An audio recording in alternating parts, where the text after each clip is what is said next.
To lamps दिया हुआ है जिसका पावर रेटिंग दिया हुआ है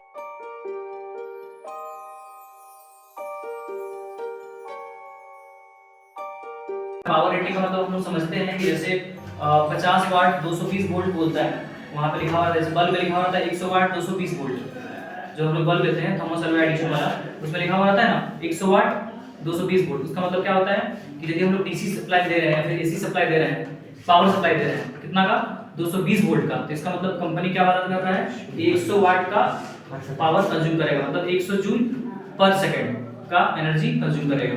ठीक है, 100 वाट का मतलब क्या होता है 100 जूल पर second. P is equal to what energy consumed upon time. तो उसी तरह से यहाँ पावर लैंप ए का दिया हुआ है 50 वाट 220 वोल्ट, ये पावर रेटिंग दिया हुआ है, मतलब 50 वाट का एनर्जी पावर कंज्यूम करेगा जब 220 वोल्ट का पावर सप्लाई देंगे तो। ठीक है, मतलब 50 जूल पर सेकंड का। उसी तरह से दूसरे वाले लैंप का दिया हुआ है 25 वाट। तो हम लोग को पूछा गया है कि RA इज टू RB निकालने के लिए हम लोग को बोला गया है।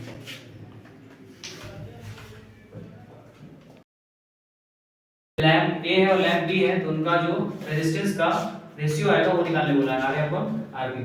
ठीक है, तो हम लोग क्या किए, सबसे पहले हम लोग को पता है पावर का ये तीनों formula P is equal to VI, P is equal to I square R और P is equal to V square upon R। तो उनमें से किसको लगा सकते हैं, इस वाले को लगा सकते हैं, उसी को लगाना है P is equal to V square upon R। तो we can write RA resistance of lamp A, V square upon P लिख सकते हैं, इसको इधर ले आएंगे।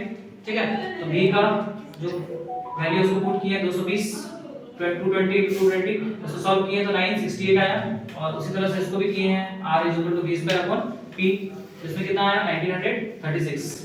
ठीक है, तो फाइनली जब इसको हम लोग इसका रेशियो निकाले तो 1/2 आया।